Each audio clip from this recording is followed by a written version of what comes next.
Some of it was amplified. That was good. That was good. All right. Are you pleased? I thought that was a rapture for a second. That was sound of the trump. Yeah. Nathan, we're good to go? All right, we are. Livestream heard that. Someone's in the ditch right now. You guys should have seen the view from it. Was like every single person did the same. They all jumped together. That was fun. That was fun. You should do that randomly during classes. That'd be good. Yeah. Or like if people look like they're falling asleep or something, that would be good. That would be good. The trigger warning, there you go. Whatever triggering content comes, they just do that. I was very triggered when that happened. That would a guy could preach longer if he had that. So people, the adrenaline kicked in. They're ready to listen to longer. Although, okay, I got this girl in my church. So I have this thing in my church. And if I've already told you this story, just know that I'm old and I forget things. I have a deal with the kids in my church. Like if they sit through the service, if they will like take notes or draw a picture that has anything to do at all with what I'm preaching about, I'll give them candy. And this one little girl, Emberlyn, she's about, how old is she? I think she's like 7. She's 7 years old now. Oh yeah, because she just told me, she's like, I was 6, now I'm 7. That was, yeah. Yeah, but she drew a picture and she's like, this picture, you know what this is? This is you. You're preaching. You're the best pastor in the world. I was like, aw. Like, and then she's like, and you see this clock over here? It's like, yeah. She's like, I drew the clock because you talked for a long time. There you go. So, anyway. Yeah. All right. Well, let's get rolling on this class here. Before we get into this subject here, I guess I just want to kind of share with you maybe a little bit about what's in my heart for you guys with this. You know, prior to October, I never knew, like you and I never knew the other person existed. I had no idea who you were. You had no idea who I was before October. And now here we are for the second week sitting in a room together. For 2 weeks in this school year, we get to sit in the same room. We get to open God's Word together. We get to talk about things that matter. And I think that's really something, if you think about it. You guys came in here today as followers of Christ. I came in here today as a follower of Christ. And each of us with the hope that something takes place this week that strengthens and blesses us. There's this rapper, that I love, which I know you guys assume that I'm into rap. You know, being from Idaho, white guy from Idaho is like, he looks gangsta. And we are, white guys from Idaho. Well, you guys know Daniel. I mean, come on. Does it get more gangsta than this? You know? And you should have listened to the gangster rap his mom had going when we were up at their house. Yeah, it was the hard stuff. But no, there was this rapper that I like listening. He had this line, and I don't know, it just hit me in a really good way. It was, he just calls himself, I'm just another cat just trying to make it. And I was like, I like the sentiment. I'm just another cat just trying to make it. And that's like, you guys came in here today. You came to this school this week, this semester. You have a reason that you're here. You're not here because you were bored. You're not here because somebody forced you here, at least as far as I know. You guys came to this school for a reason. And you came here with hopes of what this school year would be. And I know some of you, some of you guys, it was, you like the sense of like a cool Alaskan adventure and just a gap year to do that, which that's cool, But when I've talked to, actually every student I've talked to here about what brought you here, every single one of you said the same thing. You want to dive deep with Jesus this year. You want to grow in your faith. You hope to have some cool Alaskan adventures along the way, but and I'm just looking at this this is really hitting me as I was flying in from Seattle. I was like, you guys are taking a year out of your life to do this, and this is important. This is an important part of your story, and I get to be a part of it. And I just want you guys to know, I'm walking in, this feels like sacred ground to me. This is your life. This is your life, and all the things that you're hoping that your life will be and do and become. Like you're seeing this year as a part of that. And my hope is, like, I don't fly around the country teaching stuff. I've never gone anywhere. Nobody's ever wanted me to teach the prophets anywhere. That was the first time for me. I teach what I'm about to teach. I teach this in my church a fair bit, but I don't fly around the country doing this here. I just got invited up by Mark and Luke to do this, and it's not like this is like filling some void in my life to come up here. I'm up here. Honestly, I'm just here because I hope to bless you guys this week. I'm here for two groups of people, and I'll tell you about the second group of people here in a little bit, but I'm here to bless you guys. Or let me phrase that. I hope to bless you guys. That's my aspiration. Whether I will or not, I don't know. We'll see how that goes by the week's end. But I hope to bless you guys, and I hope you've experienced that some from me already. That's right. You want to know why I did the s'mores the first time it came up? I was like, I'm not here to disseminate information. I'm not. My mission in life is not to spread knowledge of the prophets or hear ministries of mercy. I wanted to bless you guys. I thought, I don't want the first time I see them is to be in class and I don't have any idea who any person is. And my goal was I wanted to know everybody's name before class started. And I got it. I nailed it, except for Jacob. I called him James. And I knew it was Jacob too, but I said James. So anyway, but that was what the s'mores was about. I'm like, I got to find an excuse to get everybody to hang out with me. I'm like, oh no, we'll make s'mores.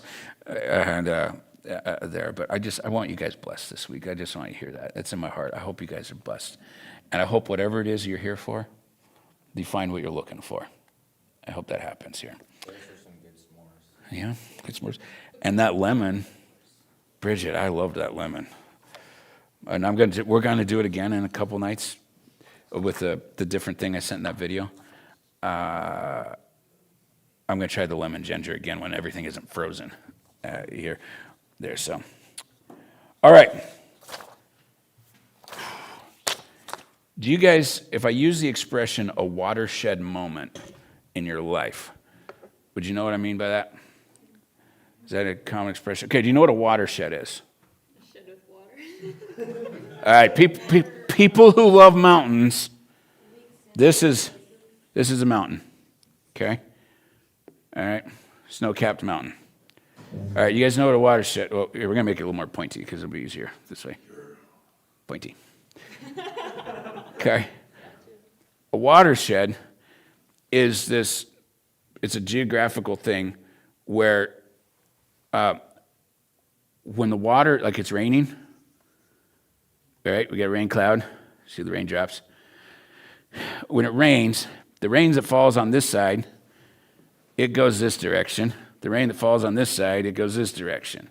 So there's a spot, well, actually, if you go to the Rocky Mountains, I've been in Montana and Colorado, it's the continental divide. You can literally stand on a spot where if it rains, the water that lands on this side of you, on the west side of you, is going to eventually work its way to the Pacific Ocean. The water that falls on the east side, like the drops will fall that far apart from each other. This one's going to the Pacific. This one's going to eventually make it to the Gulf of Mexico. Right? Like, because this will take, right? And there'll be, by the time that drop's done running through the rivers and streams and all that, they're going to be thousands and thousands of miles away from each other, even though they started out that far from each other.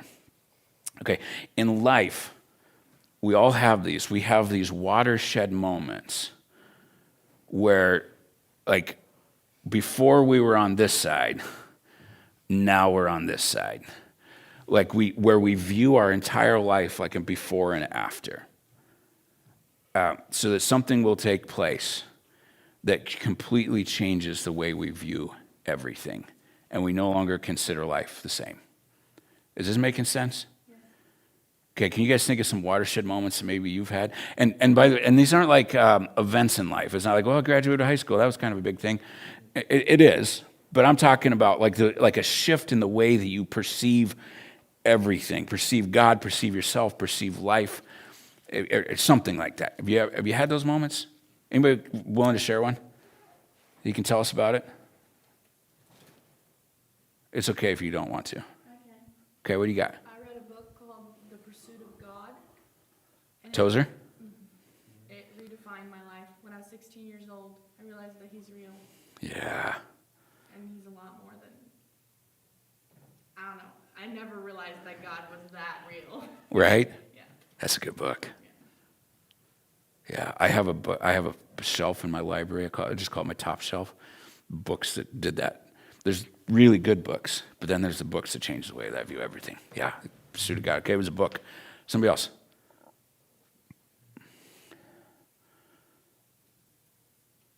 That's okay if you don't. I'm going to share you with one of mine, and it's actually the reason that I'm here. All right. Okay. Well, we got a book. That was a good one. That was a good example. I'm going to tell you the story. That my whole life changed in that moment. We were putting on a vacation Bible school at I pastored two churches at the same time for 11 years. And one of them was in this tiny podunk town, little hick farming community called Cul-de-sac, Idaho. And some people was like, why would you ever name your town after a dead end? And you'd only ask that if you hadn't been to the town. Like once people drive in and they're like, oh, I get why they call this place a dead end. It was a miserable little town. Or no, I shouldn't say miserable town. There was a lot of difficult things in that town. There were some cool things in that town too, but it was a difficult place. Anyway, I was pastoring this church in this little town. It's a community of 300 people. And we had VBS going on, and this one day, this little girl comes walking in. She was tiny little thing. She was maybe 4 years old, and just as cute as could be, but as filthy as could be too.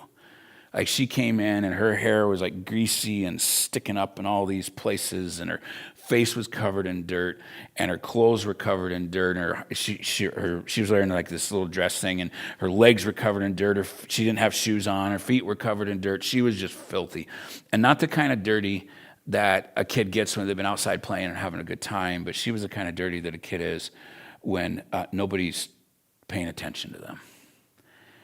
And she shows up, does the VBS, and there was something about her that just really caught my eye. I don't know why. And I just started like making sure I was hanging out in the same group that she was in. And VBS gets done for the day. We dismiss the kids, and she starts heading for the door. So I'd stop her. I was like, hey, do you got a parent here to pick you up? And she said, oh, no, I was just going to walk home. And I don't know how you guys feel about 4-year-old kids walking themselves home places. I'm not a big fan by themselves, particularly in this town. Cul-de-sac at that time. I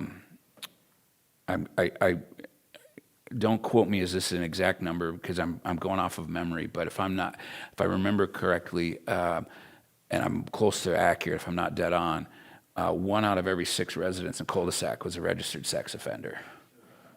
1 out of 6. This was a dark place. I'm not letting a little 4-year-old girl walk herself home. And so I said, hey, tell you what, we're taking a van. We're driving kids home. Why don't you hop in the van? We'll give you a ride. And she's like, oh, okay. So she hops in the van. And I purposely set it up where I wanted her to be the last person that we dropped off. And because there was something something was unsettled in my mind of like, I need to make sure this girl's okay. I don't think she is. And so we drop all the other kids off, and it's just me and my other worker and this little girl, and we're driving towards her house. And I was like, so is your mom home? And she's like, no, my mom's not home. She's in jail. I'm like, oh, okay. What about your dad? She's like, oh, I've never met my dad. I'm like, okay. And I'd heard she had like some older siblings. And so I said, well, do you have like some older brothers or something that's looking out for you? She's like, I've got 3 older brothers. They're all in jail. And we're just pulling up to the little trailer house that she lives in. Right at that moment, as we pull up to it, I just ask her, I'm like, okay, so who's the grown-up that's looking out for you? And I swear it was just like it was on cue. Like the door of the trailer opens up, and out steps this guy And I don't think it's kind or accurate to judge people just by how they look. I find that a pretty unfair thing to do. And at the same time, have you ever been around somebody that somehow just looking at them, you just know, like you just get that feeling inside, like there's something really awful here? And that was a feeling I had. And he comes out, steps out on the porch, lights up a cigarette. She points at him and she says, he's looking out for me. That's my mom's friend. He's staying with us until she gets out of jail. And I just looked at her, and like everything inside of me was just screaming, don't let her out of the car. I'm thinking like, what if I just like took her home, and be like, we'll send a message to mom and just be like, hey, your daughter's going to stay with us for a little while. We'll bring her back when she's 18, like that kind of thing. The laws of the state of Idaho do not permit that, come to find out. And I had to let her go. And when she got out of that van, I still tear up thinking about it. Like, I don't know why this one was so different than all the others, but it was. And I guess I'm driving away. I'm thinking to myself, like, I don't know what to do. I'm not okay with this. This little girl did not ask for this. This is not her doing, and she has a lifetime of horrible pain in front of her that had nothing to do with her. And I'm sitting there thinking, like, and here I am. I'm a part of what I think is the greatest organization in the whole wide world. I'm a part of the Christian church. And you know what I got to offer that little girl in that moment? Nothing. And I'm just driving home. I get home, and I'm like, I live like a half hour away from that church, and if I get home, and I mean, I've just been, crying the whole way I get home. My wife, she's like, how was VBS? And I just start like, the waterworks are just flow, and I tell this story of this little girl, and just I was looking at this little girl, that line just kept going through my head of like, I don't know what to do, but I have to do something. I don't know what to do, but I have to do something. And that was a watershed moment in my life. I have now since dedicated my days to serving people like that little girl, to serving vulnerable people in terrible places who don't have anybody looking out for them, or the people that they have looking out for them are people that you don't want looking out for you, and being the church in those places. That's what we're covering this week in this class. What it looks like to be the church in a place where this kind of reality exists. Because I'll tell you this right now, this little girl is a long ways away from being the exception. Her story is repeated over and over and over and over and over again in every single community in America. In your community, your town, whether you've seen it or not, I don't know. But it's there, and it's there in abundance. And we wound up developing a ministry for that. I actually now have, I think, 4 different ministries that are going, 4 different ministries that are designed to serve people like this little girl facing the things that they face here. And it all started there in that moment with her. And so I told you guys, I'm here for 2 groups of people. I'm here for you guys. I'm here with the hopes that I can bless and encourage you, but I'm also here for this little girl. I'm here for her and the people that she represents. So she's not a little girl anymore. Everybody asks me after I tell a story what happened to her. And I wish I could give you, wouldn't it be great if I could give you this great story of redemption? The fact of the matter is that I have no idea what happened to her. Her mom got out of jail, I think like a week or 2 after that. And they left the town, and I didn't see her. I take that back. I saw her one more time. It was like 7-8 years later. She came back to town for a funeral. And I'm officiating this funeral. I do this funeral for this guy, and then I'm in the food line, and there's this young girl across both going down the food line, and I look at her, and I introduce myself to her with, that Jeff Pernsteiner charm that I have. I tried making some dumb jokes with her, And then finally she looks at me, don't you remember who I am? And I was like, no, who are you? And then she told me her name. And I was like, oh my goodness. I mean, the last time I saw her, she was 4. Now here she is. She's like 12, 13. I didn't recognize her. What's that? Yeah. Yeah. And she told me, and I just like, okay, don't be the grown man who weeps right in front of, like, don't be the grown, because but I haven't seen her since. She'd be in her 20s now. She'd probably be about your guys' age. She'd be somewhere in there. And I don't know what became of her on this, but I'm here for her. I'm here for her, and I'm here for people like her. I have dedicated the lion's share of my life to serving people in hard places. And the things we're going to be talking about, I want you to know, guys, today here, the things we're going to be talking about this week, we're going to be talking about, the Bible talks about the widow, the orphan in their distress, the immigrant, the impoverished. These people are not theories to me. These are people that I love. I have names.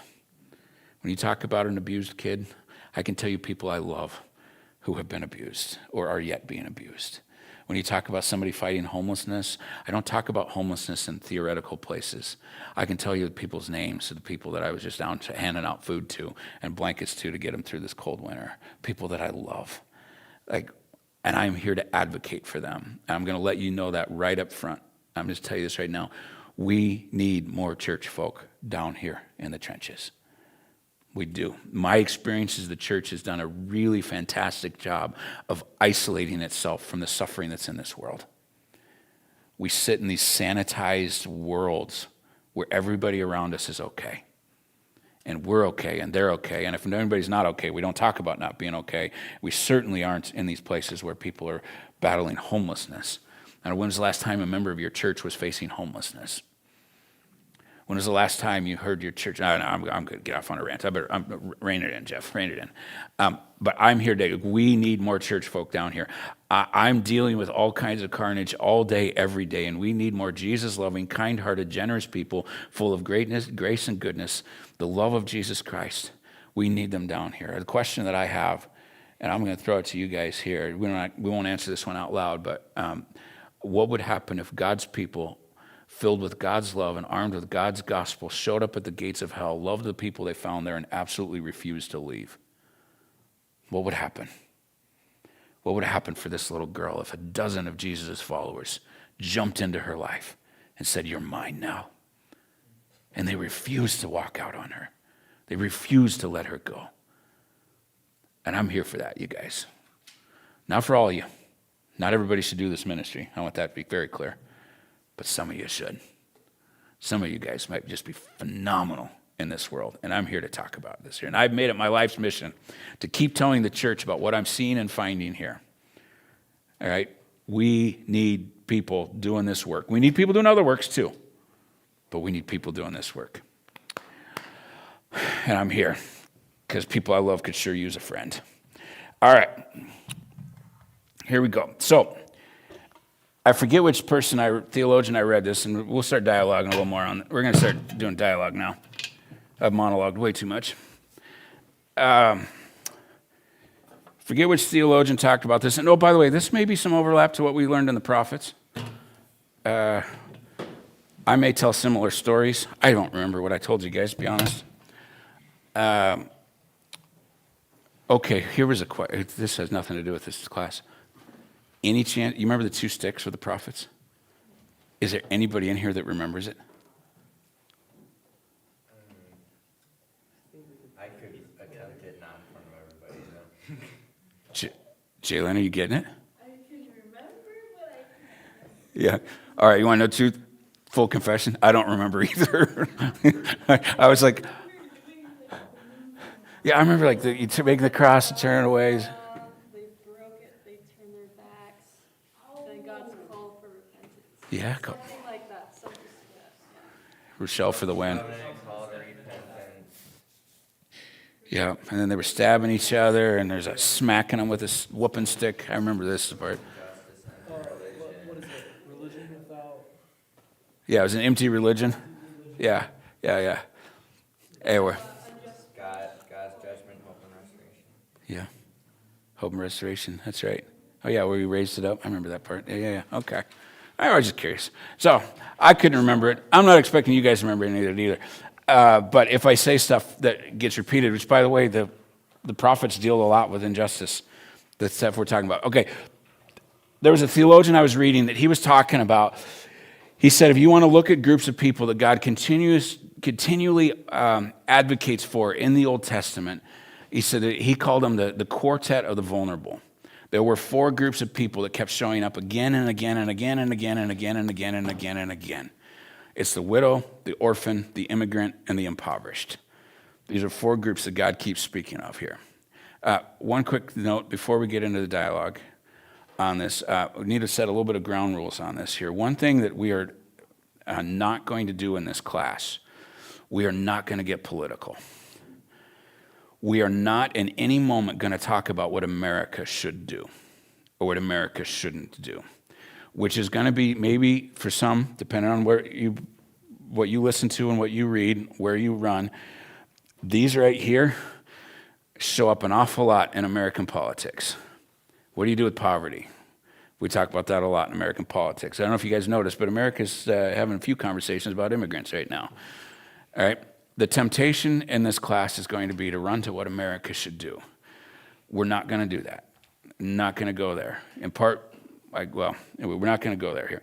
And so here's what I want to make this ground rule, and it's for myself too. If you mention America and politics, anything political, you get a warning. Second time, you got to do like 5 burpees. Or run a lap around the building or something, just some way, just something. And all right, and I'm gonna make this rule for myself on this too, because I am not a political person, but I like to make digs every now and again, and so I'm doing. The only exception I get to this is when I give the homework. I'm gonna have to give a little instruction and mention politics there. We're not gonna do politics for homework, but I'm just saying that because I don't want to do burpees. There, but all right. So no politics here. Which by the way, I wish that the church. This is kind of like, why is the church so bent on what America should do and not so bent on what the church should do? That's the thing. Like, I don't know if you've heard Christians get off on the whole immigrant debate. And like every time I look at them, they get all fired up about what Americans do with immigrants, which I don't, that's another conversation. But I'll always look at it, it's like, what's your favorite Bible verse on immigrants? They never mention the Bible. I don't know if you know how often immigrants show up in the Bible. It is not an obscure passage. It is there repeatedly in the Bible, how God's people are supposed to treat immigrants. Repeatedly in there. And I'm like, okay, well, are we the ones that seek the kingdom of God first, or do we only seek the kingdom of America first? Like, my understanding is we're supposed to seek the kingdom of God first. So why don't we lead with the Bible?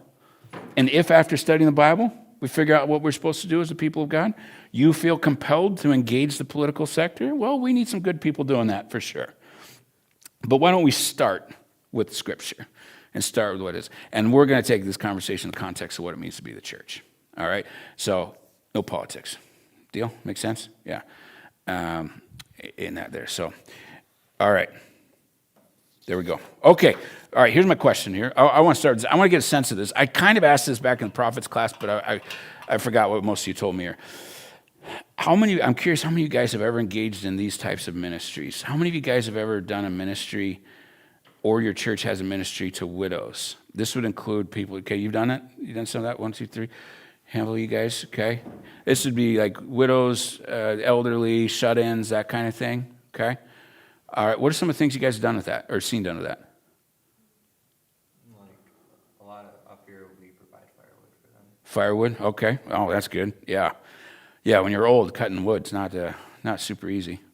Yeah, what do you say? So this was something that we experienced when our dad died, but I remember people from the community gave us so many cooked meals Okay. for a certain period of time. A lot of it was things that were easy to freeze and then portion out so that my mom didn't have to cook while she was grieving. That's good, yeah. Getting the meal train thing going. Yeah, what do you think, Colin? We, our church would always, like, every year go to this lady's house and clean up the leaves for her. Like, she had a big yard stuff, so we just do yard work and stuff. Yard work, that's so good. I tell you, that's one of the great things about youth, too. It's just not just kids. Like raking leaves isn't a big deal for you. You rake leaves and then you go out and play pickleball later that day. You know, if you're 70 years old, you're like, well, if I pick up leaves, I hope I can get off the ground if I fall over. You know, that kind of thing here. So, how about orphans? And this would include like actual orphans. This would be like foster care, fatherless kids, that kind of. Yeah. What have you been involved with? So I was on mission in Kenya. I've done this twice, and both times we encountered orphans.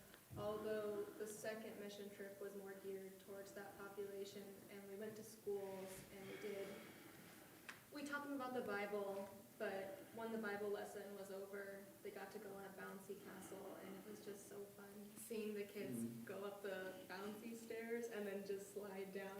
You have never seen people have more fun in their life than the kids on that bouncy castle, and then the teachers after they got to go, because like the teachers would go up the stairs and they would just slide down, and everyone was having so much fun. Yeah, that's cool. We bought a bouncy house for a church just for this reason. Yeah, taking care of kids. Yeah, you had something, Molina. Yes, sir. Bam, got it. My church is heavily involved in the foster care community Okay. in northern Idaho. We put on a back-to-school bash for the foster care community where we give out a lot of school supplies before school starts. We also host adoption parties. So for families that start fostering, we provide meals for them. We do a meal train for new foster families. And then once the process of adoption is complete, we've actually hosted an adoption party for the families as well. So they're constantly in it, but those are the big things. Okay, all right, that's cool.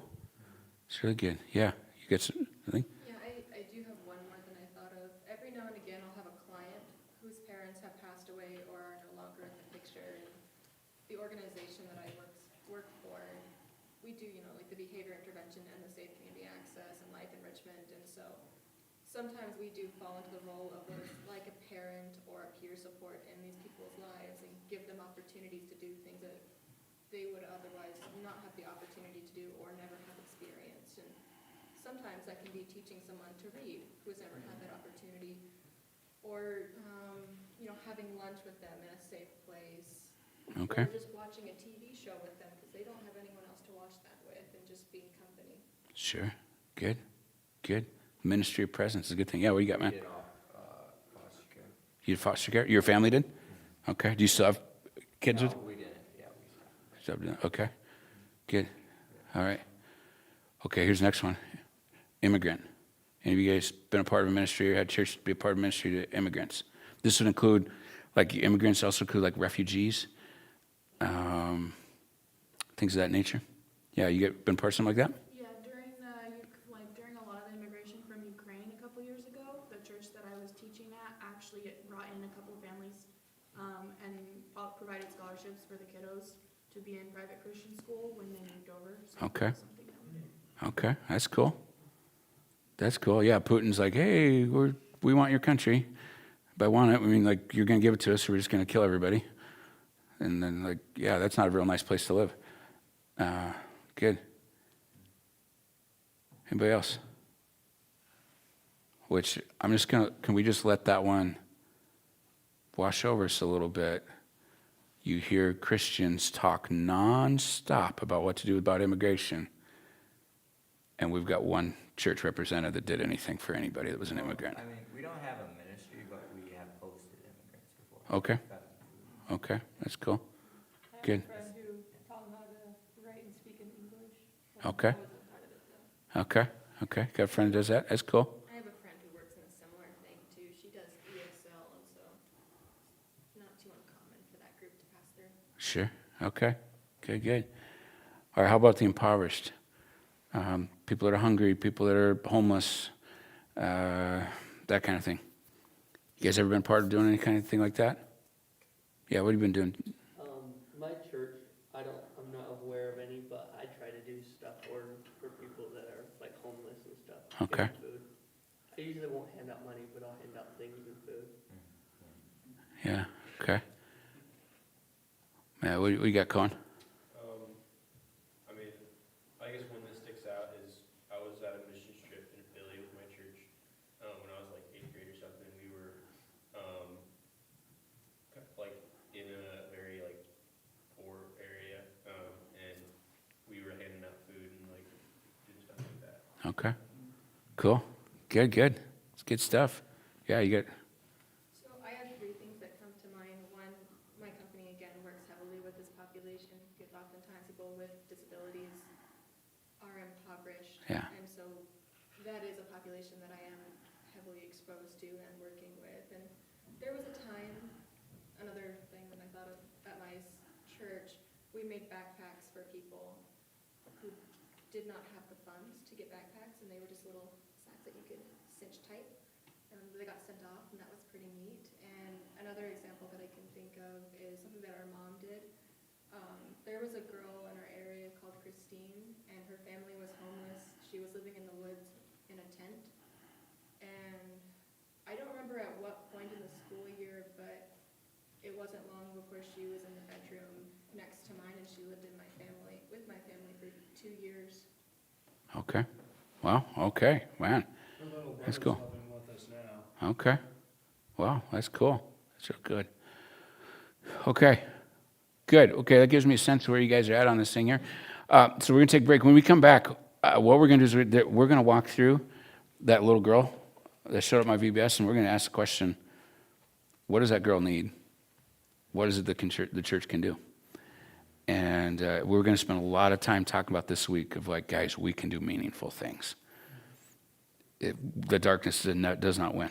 We can do meaningful things here. All right, take a break. When do we come back? Anybody know? It's a 30-minute break? All right, 11 it is. See you then.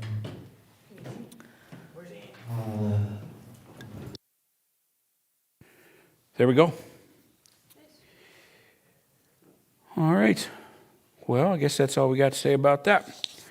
Let's move on. All right, we're going to walk back to this girl's story, and we're going to start processing what it looks like to be the church here. There's going to be one fundamental question that we're going to keep asking all week long, is the question is, how should the people of God respond?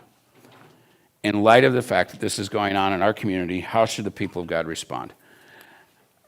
All right, so we're going to start with this little girl. She's 4 years old. Her mom's in jail. All of her brothers in jail. She's never met her dad. She's being cared for by a creepy man. We start with the question, what does this little girl need? Don't think about the church at this moment. Just start thinking through, what does this little girl need? Solid protection. She need protection? Good. Yeah. She needs food? And why do you say that? We don't know if her access to food is secure or it's consistent. Yeah.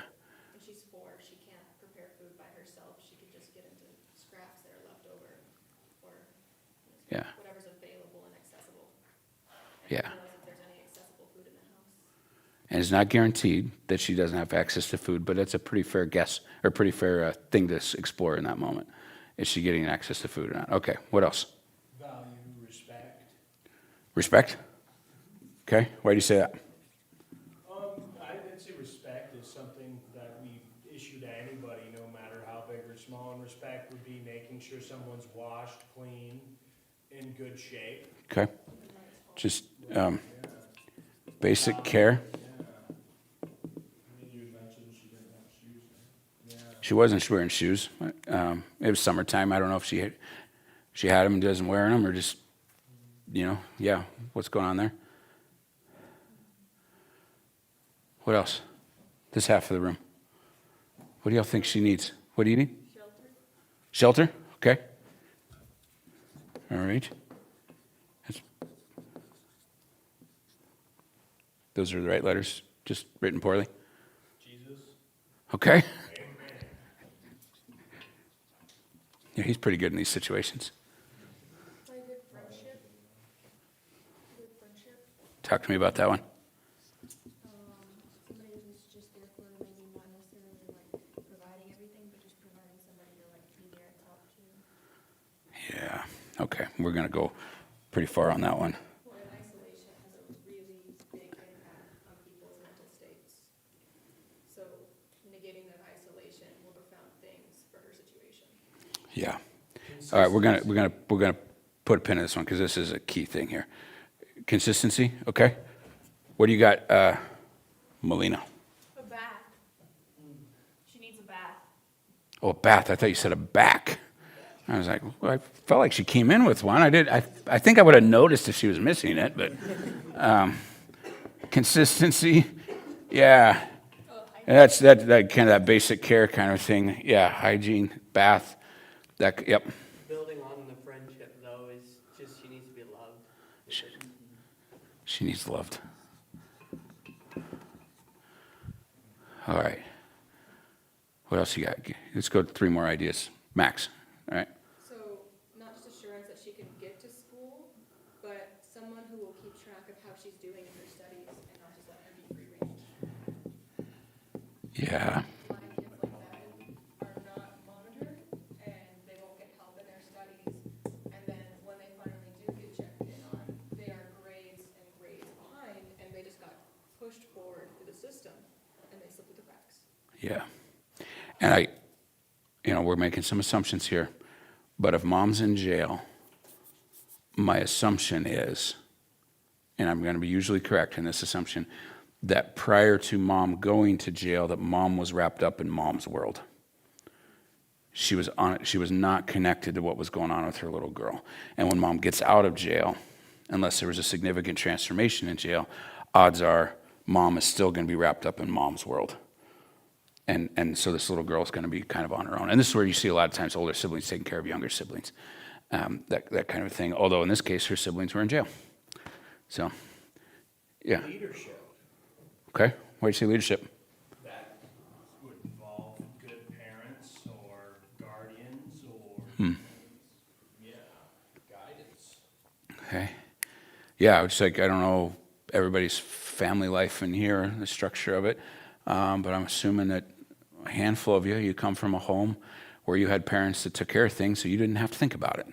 You weren't worrying about where rent was coming from. You weren't worrying about where the food was coming from. You just were hanging out with your friends, and I don't know if you're like me. I was hanging out with my friends. I was always at church, and I was trying to do as little schoolwork as I possibly could before I got in trouble.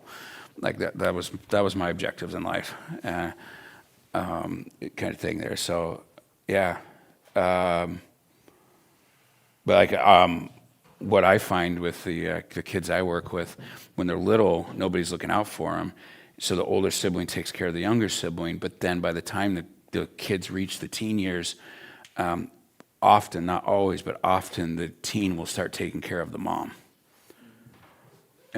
there. And, and you'll see that, Mom, you need to eat. Mom, you need to, and I'll be on the phone with them and they're asking, we're talking about how they're going to pay their bills. The 14-year-old's talking to me about how to pay the bills to the household. Hey, Jeff, can you help us out? We don't have any heat right now. Not the mom. The 14-year-old's talking to me about the heat, kind of a thing. Yeah, so leadership. Yeah, that's a good one there. Okay. Talk to me. Now, this one, I promise you we're not going to get dark for the class, but we're going to get a little bit right here, okay? A little bit right here. I want you to talk to me about what this little girl is experiencing on an internal level. The best guesses. What would she be experiencing on an internal level with this being in her world? Discourse. Okay. What do you mean by discord? Confusion, instability, feeling lost, alone, unsure. Yeah. Insecure, not feeling worthy at all. Insecure, feeling unworthy. Hopeless. Anxiety.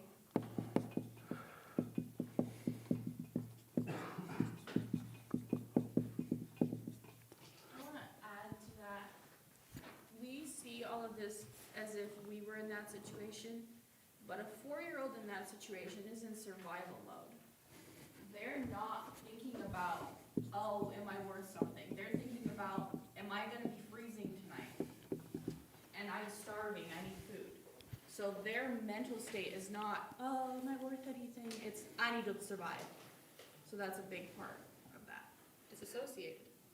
We had this brother-sister combo that they'd been sleeping in a car for a long time before they came to cul-de-sac, and then they got a place in cul-de-sac. They weren't there, but food was really scarce for them.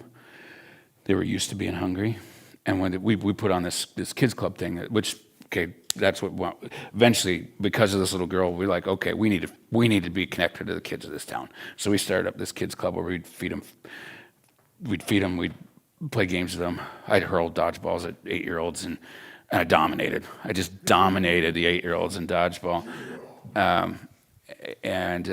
But these two, this brother-sister combo, like they would like, they didn't need to do this, but they would sneak into the kitchen and start stuffing their pockets full of food. I mean, just loading it full of food. Where I just like, hey, you don't got to sneak in here. Like, come on, let me load you up. Like, I'll give you all the, like, you can have every piece of food we got. Like, kind of thing. But that was, they were in survival mode. They were scared they weren't going to be able to eat today, kind of thing. There. Yeah. That's a pretty good list, you guys. Okay, this one here. This whole like insecure, unworthy thing. I'll tell you, for me, this is just my experience in this world. One of the worst parts of this is the internal dialogue that gets in somebody's head about who they are and what they're worth. And most of them grow up with this sense of, I'm nothing but a piece of trash. I've been treated like trash my whole life. Ergo, I am trash. And they make decisions in accordance with that, which also, in turn, what you see happen in the teen years is they start taking an interest in boys or girls.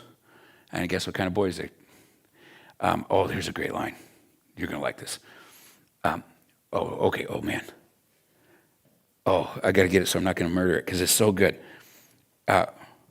Most people date people who treat them the way they feel inside. Most people date people who treat them the way they feel inside. Yeah. Okay, the person, we're going to Zoom call somebody tomorrow. The person I heard that line from, it's from her. And I find that. I'm watching one of my teens right now. She's going from one loser after the next, after the next, after the next, after the next. And they are losers. They treat her like trash. And you look at it, it's like, we're trying so hard. And every time she's like, hey, I got a new boyfriend. Can he come to youth group? I'm like, yeah, bring him. Like, or, I could help you break up with him, like, we could do, whichever you want, kind of thing. But she'll be with some loser, and he treats her like she's worth nothing. And then in 3 months, usually it doesn't take that long, she's on to the next loser. And this is where, like, people can get super judgmental with that and look like, what's wrong? Like, why do you keep doing this? You keep ruining it. And like, talk like there's something wrong with her. And so, first of all, there's something wrong with all of us. We can just go ahead and start. That's the gospel, right? But then the other side of it is like, yeah, she is making choices that are damaging her. But wouldn't it be nice if instead of viewing her through the eyes of condemnation, we viewed her through the eyes of compassion? And instead of like, I can't believe you do this, you keep doing this again and again and again and again. Again, speak to her with that condescension, which means to talk down to. By the way, guys, I thought that joke lands in a lot of places. You missed it here, but we could talk to her with a lot of condescension, or we could look at it as like, when she was having her internal world shaped, she was being treated like she was worth nothing. And it got in her head, and it's not good that it got in her head, but it got in her head. Maybe instead of condemning her for it, what if we instead brought kindness and understanding here, okay? All right. Now we come to this great question. So how should the church respond? Okay. Kindness and compassion. Yeah, those are pretty good ones here. Okay, you threw on the word unconditional. Why? I don't know. It just feels right. It just feels right? Okay. You're not wrong. You're 100% right. Availability and flexibility. Okay. Yeah, availability, flexibility. Grace, go for it. So I just have a thought on the unconditional love aspect. So a lot of kids who fall in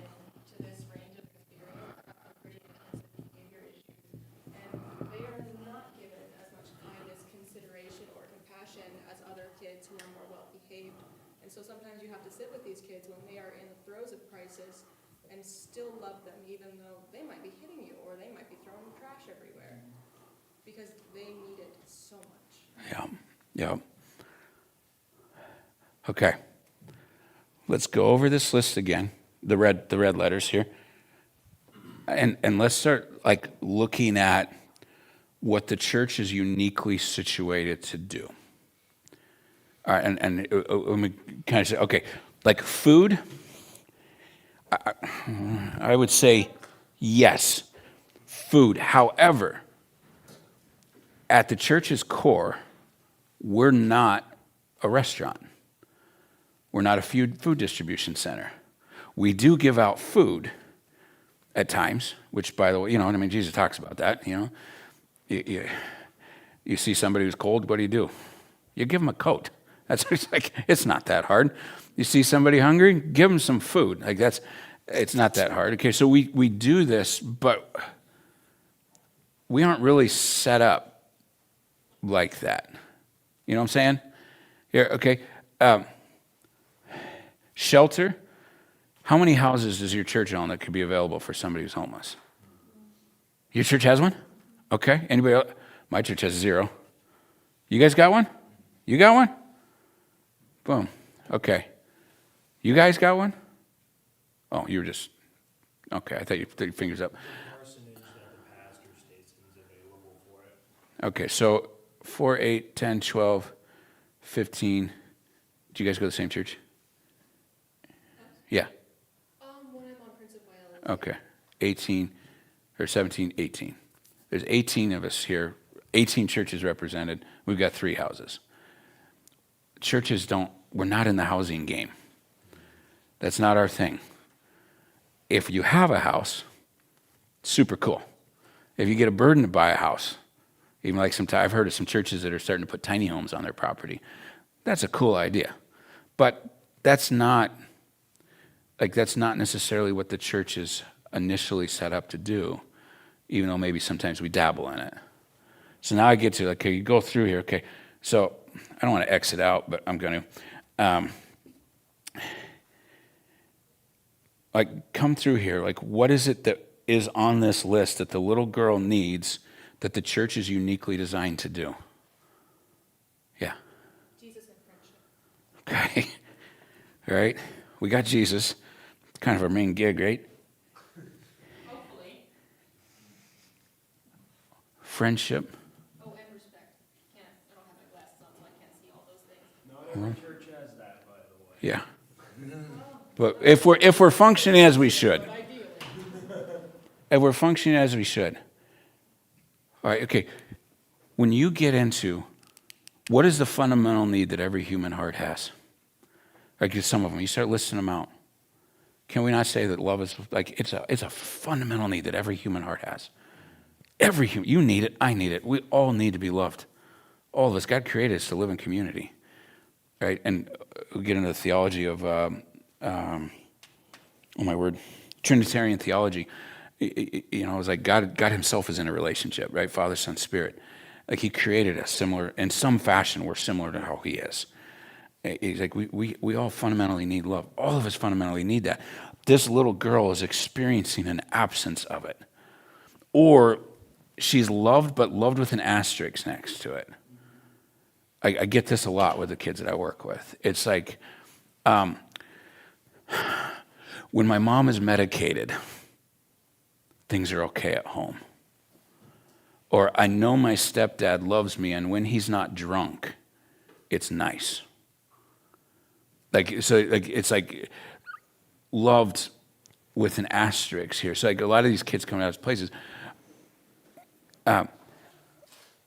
So now, okay, bringing it back to this little girl. Sorry, my brain's running faster than my mouth. Bringing it back to this little girl here, what you see present in her world is that she has a significant absence of love in her life. She also, we need to worry about protection and basic care. These things matter. They're important. She's missing these things too. But she's deeply missing love. And guess how the church is designed? Right? Okay, remember when Jesus was asked what are the 2 most important, or what's the greatest commandment in all the world? And he threw a bonus one on, love your neighbor as yourself. By this shall all men know you are disciples if you have what?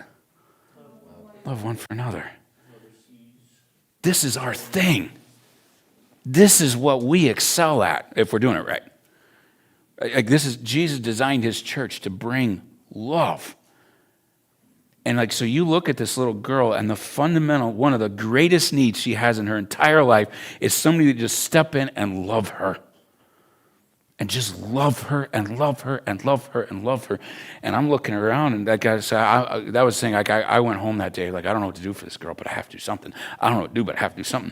And I got overwhelmed with it because, like, well, I can't provide housing for her. I'm not allowed to take her out of the home. I have no legal jurisdiction over this. I can't do anything to that man. I can't get her a new family. I'm not, like, so what can I do? And it just like I kept going through the list, like I can't do this, can't do this, can't do this, can't do this, can't do this, can't do this, can't do this. Until I realized, hang on, this little girl needs somebody to step into her world and say, I love you. And keep showing up. You just keep showing up. And realizing that if I do that, it's one of the greatest things that I could ever possibly do in another human being's life. You got stories of people who showed up for you? Do you or do you not love the people who showed up for you? It's like, I needed somebody, you were there. You were there, right? And so it's like, tell me the church is not perfect for this. Fundamental need of the human heart. Jesus comes along and is like, hey guys, I don't know, I was thinking maybe you could be about love. Which by the way, and this is where I'm going to try not to rant here, but I'm going to rant a little bit. But I get so irritated with churches who get hung up on stupid debates. Like, oh my word, it's like, who cares? Like, if you're not loving her and you're off in some heady debate over something that doesn't really matter, like, and you're not loving her, your theology's trash. I kind of hit it a little bit this morning. Which by I think it's worth our time studying these different doctrines. It is. Go ahead, study Genesis 1. Learn about age of the earth, fine. That's a fine thing to do. The doctrines of grace, like some of those things that Calvin got into. Fine things to study. Study them. But if you don't have love, what did Paul tell us? If you don't have love, you're what? Rusty gate. Tinkling brass, clanging cymbal, you're just noise. That's all you are. But they think, or I like how I say it's never us, it's them. They're the ones with the problems. That's better that way. They think they're doing really righteous things because they're having these like heady debates over things in the Bible. And I'm like, you don't love anybody. You love your ideas more than you love this little girl. And that tells me your ideas are stupid. It just does. It's just not proof that you're more righteous. It's proof that you are so far off base. And this, come on, church, we can do this. We can do this. Okay. So now, with this in mind, next question. Oh, no. Sorry. Whoever's guitar that is. Yeah. I hope I didn't break anything important. Still sounds good, I bet. Doesn't that sound nice? Good. Okay. No, I don't. I think it's fine. It didn't look like anything bad damage.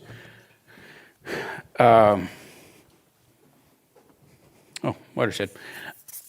What was I doing? Oh, the next question is, so with this bit of information, what does it look like for the church to love?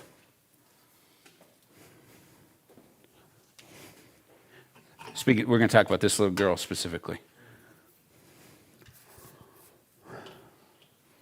Welcoming. Say it again. Be welcoming. Welcoming. Okay. Why do you say welcoming?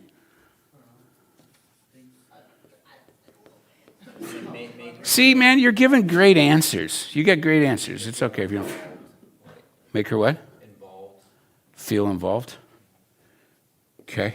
Or just even see.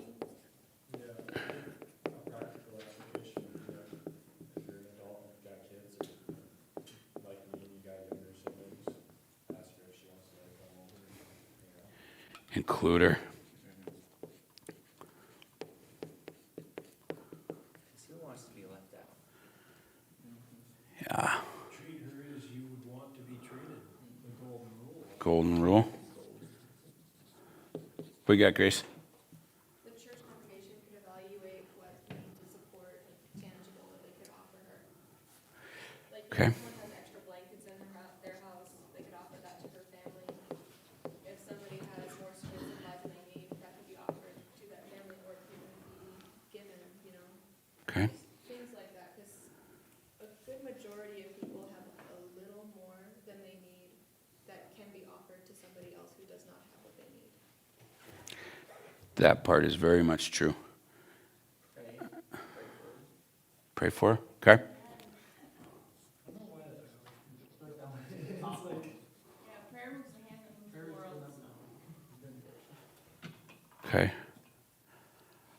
I'm going to give one. You just keep showing up. You just keep showing up again and again and again and again and again. Because you know when this little girl's going to be ready to process what's going on in her world? Yeah, I don't either. None of us do. She might not be ready for 10 years. She might not be ready for 20 years. Who cares? Keep showing up. Keep showing up. Here's, I'll tell you the number one problem I see number one problem I see with the church and like girls like this is that we're so isolated from it, we never see it. It's right there around us, but we don't even see it. But the second thing that comes in, the second thing I've noticed is that when they do show up, they want to fix it right now. It's like, oh, well, she's dirty, let's get her a bath. You know, oh, she's homeless, let's get her a job. And not the 4-year-old, but, you know, other people. Like, yeah, it's, so one of my teens, I'm trying to think of how far I go back in her backstory. But, so at age 17, she was adopted. And at age 17, her adoptive parents just said, we're done.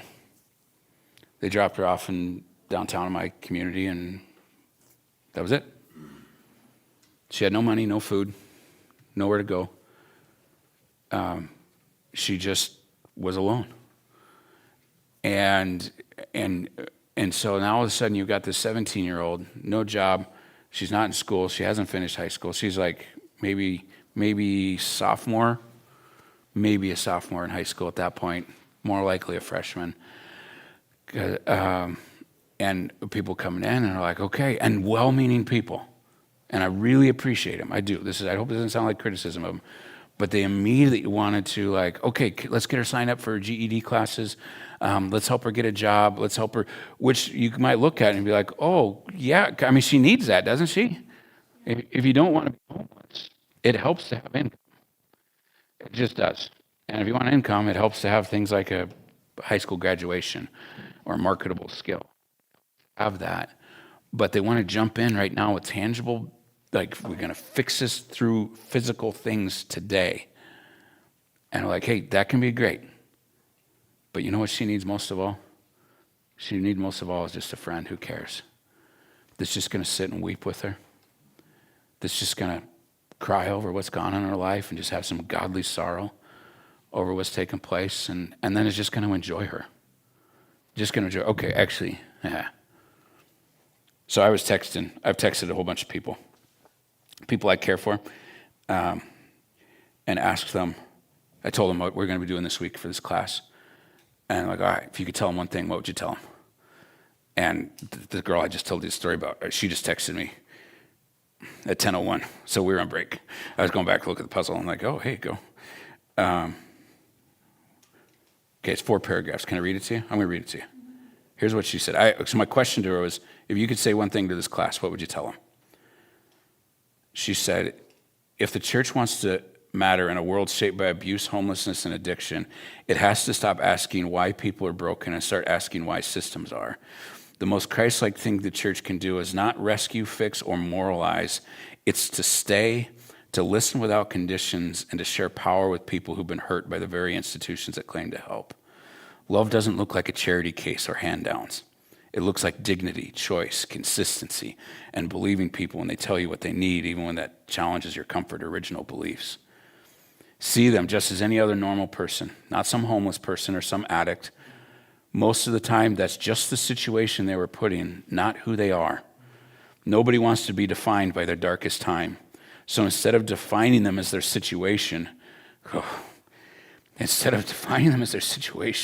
meet them as a person first, and let their story be bigger than their struggle. And then she texted me a while later. She's like, "That's a lot to say. I guess to shorten it, I'd say this: don't define people by the moment that hurt them. Stand with them long enough to see who they are." Christ didn't fix people from a distance. He stayed. Man, I wish you guys could have seen this girl's story.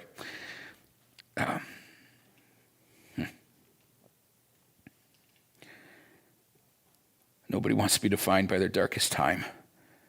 Meet them as a person first and let their story be. Oh, man, it's just so much good to just in this.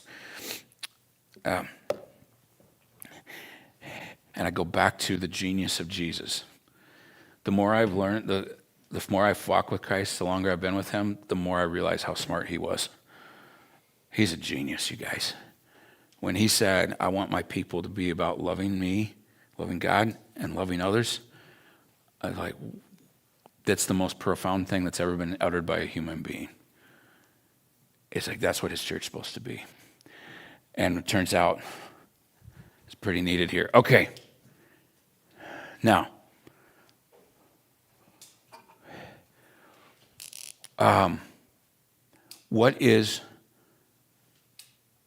let's assume the church shows up for this little girl, like what we just described. They love her unconditionally. They keep showing up. They involve her. They treat her like they want to be treated. And by the way, the tangible needs piece, here's the part here on this. If you have interest in doing this kind of work, of helping the widow and orphan in their distress, if you have interest in doing this kind of work, my take on this is the tangible needs are like important, but they're just like something you just kind of do along the way. Where like when you keep showing, so this little 4-year-old girl, if you keep showing up in her life, presence in her life, well, we're going to realize that there's going to be some years she's going to be like, hey, I don't have any books for school. I don't have like notebooks and pencils and that kind of stuff. And you're like, oh, well, come on, let's go to Walmart. And then you go buy some books for her, school supplies for her. You will run into like, hey, I don't have any food today. Or having one of my teens, she showed up at a youth group thing. We went and watched a volleyball game that one of our other girls, she was playing volleyball, and so we went to watch her game. There's a youth group event, and we're sitting there, and this girl, how old was she? She'd probably been 14 at the time, and she's sitting next to me, and she's just kind of leans over, hey, are we getting concessions tonight? And this girl never talks. Like, think of the most introverted introvert you've ever met, and then make her more introverted. And it was like, she just said a full sentence to me. That was something. And she actually made a request, which she never does. And I kind of looked at her, I'm like, I wasn't planning on concessions, but all of a sudden, like, yeah, we're going to go get some. She's like, oh, good, I haven't eaten anything in 3 days. School's been out for break, and I only get food at school. And so I'm like, all right, come on, let's go down. And I just like, we're just going to buy her one of everything. That was kind of my approach. And then afterwards, we took her to a grocery store. And then like when we go to the grocery store, I was just going to load her and her family up with groceries. She's like, we're just going to do it. But then she actually says to me, she's like, hey, I can't come home with food. My stepdad will feel insulted that I went and got food and asked for help. And he's not providing for us, but he'd just be insulted by it. And I'm like, okay, well, here's what we're going to do then. She has a friend that lives like 2 blocks away. And I talked to the mom, like, we're just going to store food at their house. And anytime you need it, just walk over there and you got food. And take your sister with you, kind of thing there. But like that sort of thing, like that like my goal in her life was not to provide food for her. My goal, our team's goal was to just have a presence in her life where we loved her. And as we loved her, we found out about tangible needs. But the tangible needs are just something you kind of do along the way. The kind of thing here. But anyway, okay, I'm rambling now. All right. So now here's my question for you. All right, let's assume the church does this. Welcoming, including, praying, keep showing up. All these different things here. What is the most, and let's say the church does this for the next 15 years. All right, 15 years involved with this little girl. What is the most likely outcome what is a likely outcome of the church keep showing up for this little girl for 15 years? She's gonna start to trust. Okay, she's going to start to trust. Okay. She's gonna open up. Open up. And what will the opening up do and the trusting do? It'll allow her to ask for help, both with physical needs, but also with her heart and the things that's going on inside. Yeah. It's gonna be healing. Okay. You're going to start seeing some healing. You're going to start seeing some needs met.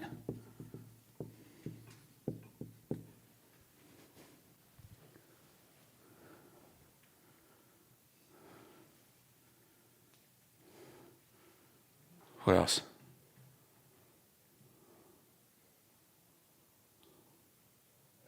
Start to wonder why these people are so different from everybody else. Okay. And what's that going to do for her? Start her asking questions about why they're different. Okay. Keep going. And what will that question lead to? Talking about Jesus with them. Okay. All right. It's going to lead to a relationship with Christ. It's going to lead to salvation and discipleship.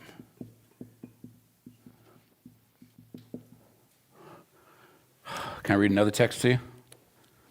I'm going to read another one. Okay, this is from a buddy of mine. He's about my age.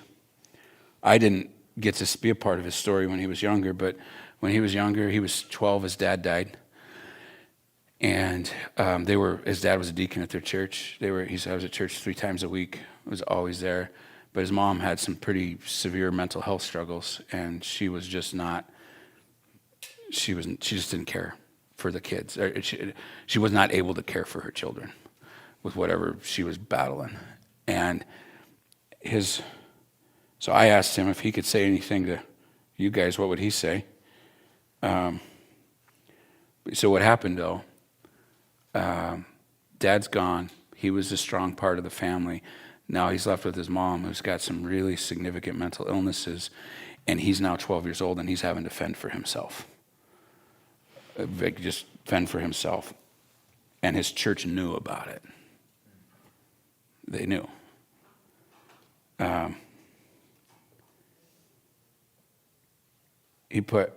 went to church at least 3 days a week as a kid. However, when my dad died and my mom started abusing and neglecting me, those same Christians were nowhere to be found. What I would say is, don't be one of those Christians. Don't preach the good news, be the good news. Don't talk about Christianity, be about Christianity, the way it's taught in the Bible. There, and this, and so the people that my experiences of people who go through this stuff, at least the ones that I've cared for, not offering this up as like the accurate sampling of everything, the people I care for in these places, they have a lot of animosity towards God. They really struggle. Like, if God is good, how can my life be like this? You want me to trust in this God, and look at what my life was like. And they struggle with it. And I actually, I've had more than one teen tell me, it's just like, Jeff, like, one of them, it was kind of, I don't know, maybe it's not funny, but I guess it's kind of funny. She's just like, hey, I just want you to know, I hate God. I hate him. But I like you. And so I'm going to keep coming here, but you just need to know that I hate God. And I just looked at her, I was like, hey, that's fine. You're allowed to, but if it's all right with you for the both of us for right now, I'm just going to go ahead and trust him on both of our behalves. She's like, you do what you got to do, but I hate him, but I like you, so I'm going to keep coming.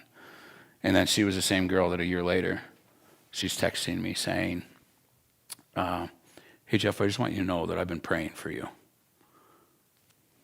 Like, to the God you hate? like, you know, like, kind of thing. Yeah, I'm like, all right, that's cool. And that text I read you just a little bit ago, that one girl who was talking about what it meant to be Christ-like, and I think she brought a pretty good definition of being Christ-like. She was the same one. She was probably 3 years ago. I'm trying to remember exactly how she phrased it, but it was more or less, I hate God. I want nothing to do with him. And I just, again, when you minister to people in these places, that's a very normal thing for them to feel and experience. And by the way, you have to give them permission to let that be okay. Don't freak out over this. Like this is a normal response to going through this here. But like when they went through that, it was like, I'm like, okay, look, I'm not here to convince you of anything about God. I'm here to love you. And what I found is as I love them, guess what happens? You know what happens when people love you? Do you or do you not have anything in your life that you're interested in simply because somebody you love is interested in it? Right? Dumb stuff. Just dumb stuff. I got into NASCAR for a while. Sorry if anybody here loves NASCAR. Yeah. Do you like NASCAR? Formula One. Formula One. Okay. Ooh, see, there you go. You're speaking Riley's language here.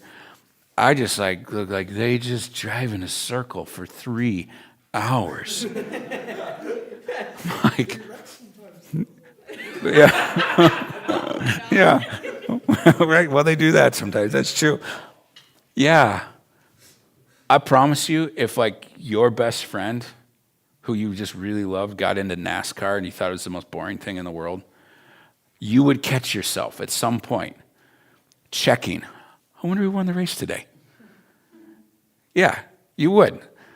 It's just what happens. Because like and so it's like, so you get these people like this little girl, like these people I've been telling you about here, this young woman who I read her text, like they hate God, but they like me. And I love God. And what happens over the course of time, not today, but over time, they're like, well, okay, maybe I don't hate God all the way. And then this girl, she actually eventually, one day she just starts talking to me about Christ. And I'm like okay, like all right, like let's talk Jesus, like, you know. And I was asking her, like, hey, you talking Christ with me now? Like, that's kind of a shift over what you said before. And she's like, Jeff, I just realized if I keep hating God, the only thing I'm left with is no faith. And I hate the idea of a life without faith. So I don't really have a reason why, but I just know I need to trust him right now. I'm with you. She goes to Bible studies and stuff now. She's a follower of Christ now on this here. But like this is like here. But again, we can't do this in like a bait and switch. When this isn't a manipulative thing. Like, I'm going to love you so that you get converted. We don't love people so they get converted. We love people because we're converted. That's different. But wouldn't it be cool if they found Christ and they got saved? Right? And that's it. But love's the way through it. Okay? Have we exhausted this one? What is the likely outcome if the church shows up and just keeps loving this girl? The opportunity for a relationship with Jesus. Yeah. I lost my purple marker. Okay. Wait, was that? Opportunity for what? Relationship with Jesus. With Jesus? Yeah. Yeah. Oh, yeah. Here we go. Opportunity for relationship with Jesus. And we get to ward off future disasters.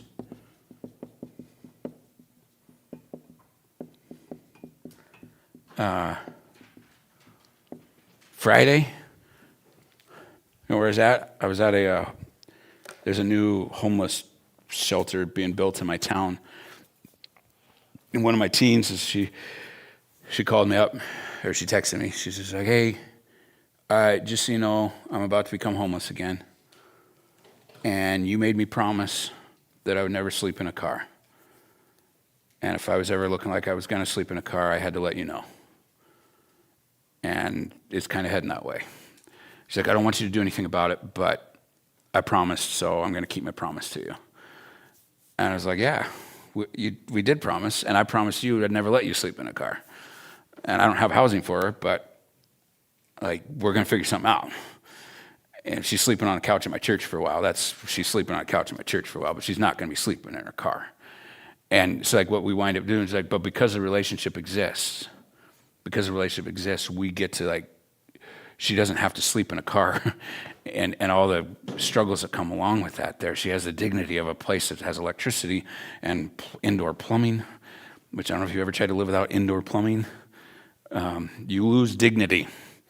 You lose some of your humanity when you don't have access to some of the basic human needs that are there. And what happens is like, but if you're not in a relationship, like if I wasn't in a relationship with her, if our church wasn't in a relationship with her, you know where she'd be? On January 14th, when she gets kicked out of her current place, she's sleeping in her car. And probably sleeping in her car for a very long time. All right. But when your relationship is like, okay, well, we'll figure it out. And we will. I think we got something figured out for at least the month of February. And then after February, I don't know. We'll figure something out after that too. But you get to ward off future disasters. Okay. All right. Now. Okay. One last question. One last question here. Let's bring this to the gospel. How does the Jesus we see in the story of the gospel mirror what we're talking about here? Or let me rephrase that. How does what we're talking about here mirror the Jesus that we see in the story of the gospel? Does this question make sense? Okay. Yeah, what do you got?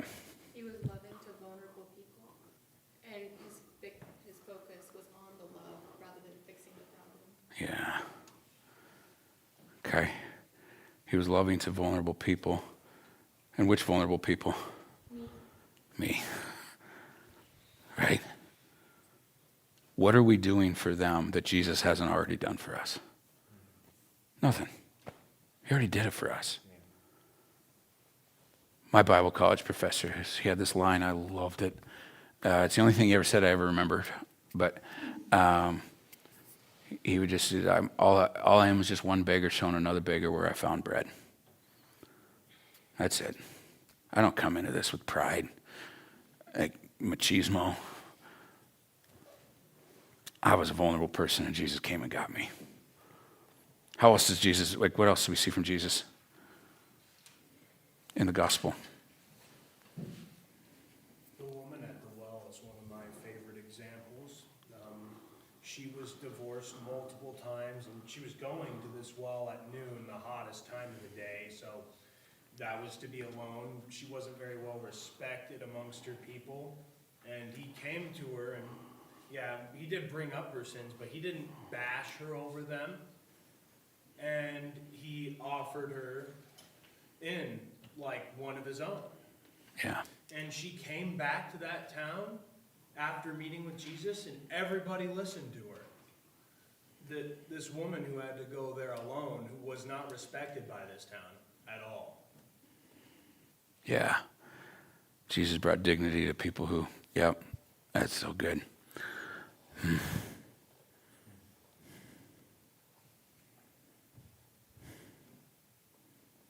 What else? The God we see in the gospel, how does his character, his life, inform how we take care of or respond to girls like this one I'm telling the story of? I would say looking at the cross, he did not stop at hurting to protect us or to save us. Ooh. Jesus did not stop at pain and say, this is where I'm not crossing the line. Yeah. He went all the way. He went all the way. Great cost. He was beaten unrecognizable. Yeah. Because like as a church, it's something you said. We're like, yeah, I'll help, but not if when it starts to hurt. Obviously, God doesn't want me to hurt. I wanna give more than I'm comfortable with. I don't wanna be inconvenienced. Yeah, and this is where, like, I look at the church, when the church is meeting tangible needs, I really appreciate it. I do. Handing out food, clothes, all that. I really appreciate it. But it's like, oh, you guys are 5% of the way there. This isn't about food. This isn't about clothes. I mean, they need food, they need clothes. So cool to do that.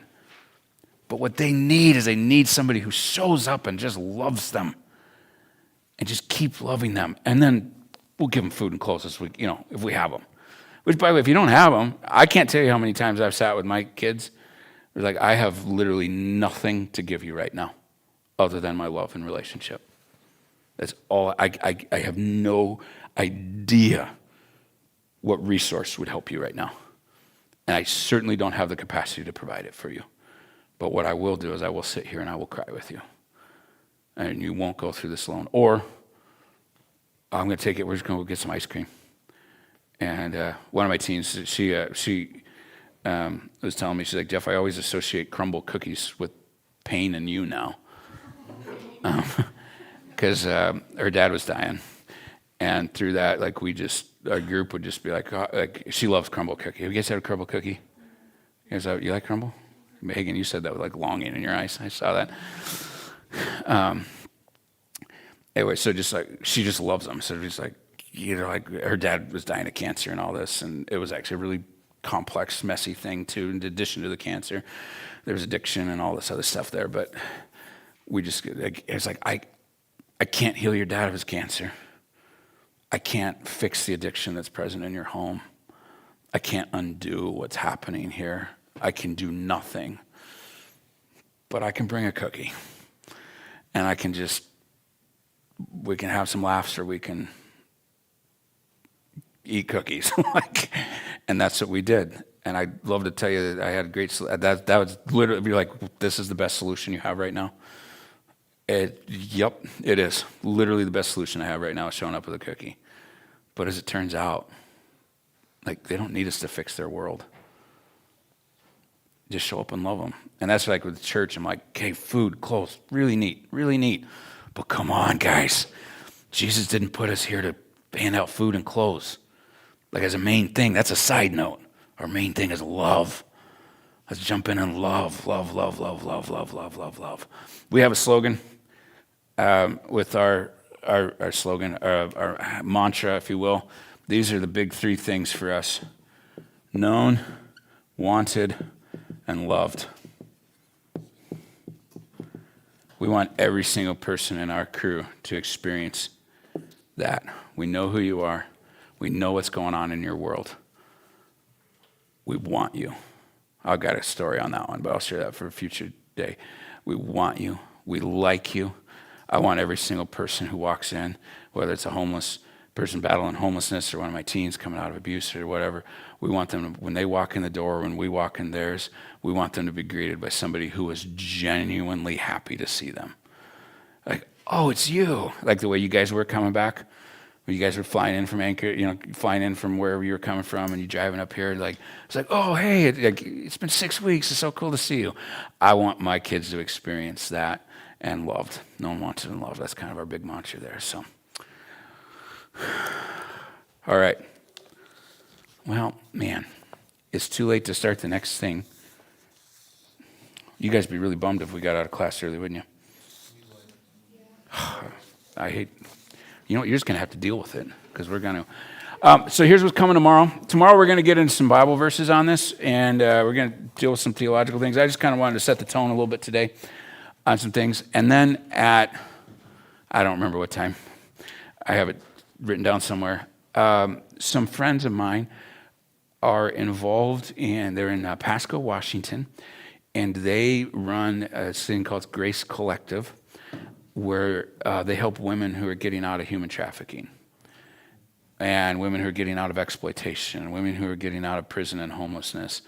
It's the coolest. I go there and volunteer once a month. Now I go there one day because I need to learn from you guys. Because that's ultimately long-term, that's where I hope to be with my ministry, is I'm going to get into human trafficking. I've gotten to deal with that a little bit. in the aftercare of some people who were trafficked. And so I just go like, you guys know so many things. I'm just going to go and I'm just going to learn from you and learn from the people in this organization. Anyway, we're going to do a Zoom call with them tomorrow, and they're going to share about their ministry. I don't know who it's all going to be. I'm hoping Amanda, she's the director. I'm hoping she's the one. But if you get, I say I'm hoping, I will not be disappointed if it's the others too, because her husband's a part of it too. But Amanda's one of these people. She grew up, I think she grew up on a reservation there where there, and she just dealt with a lot of, I don't know why I mentioned the reservation, it's not relevant. She grew up, where did she grow up? I forget where she grew up, but she winds up in her adult years. She winds up getting involved with like some addiction kind of stuff and really terrible relationships. And I think she went to jail, if I'm not mistaken. Jesus gets a hold of her life, completely changes it. Anyway, now here, 30 some odd years later, she's running this ministry for women. She's an amazing person. Her husband's fantastic too. Really good friends of mine, have been for years on that there. So anyway, they're going to share with us tomorrow. So we're going to open up do some theological digging on some Bible verses tomorrow. I'll bring a different case study, different person that I've cared for. We'll talk through that a little bit, and then we'll meet with that Zoom call there. So there we go. All right. Can we close in prayer? I'll be done. Jesus, thank you for, actually, I just want to thank you for being the kind of God who comes and gets us. When we were in our vulnerable state, when we were dealing with our sin, our brokenness, we could not do it on our own. You didn't stand back and judge us. You jumped in and redeemed us. You were actually condemned on our behalf so that we could experience the newness of life that only you can bring. Lord, I pray that you place a heart in us similar to yours, that we would view other people the way you view us. May we love as you love. We pray this in your name. Amen. All right. Sounds good.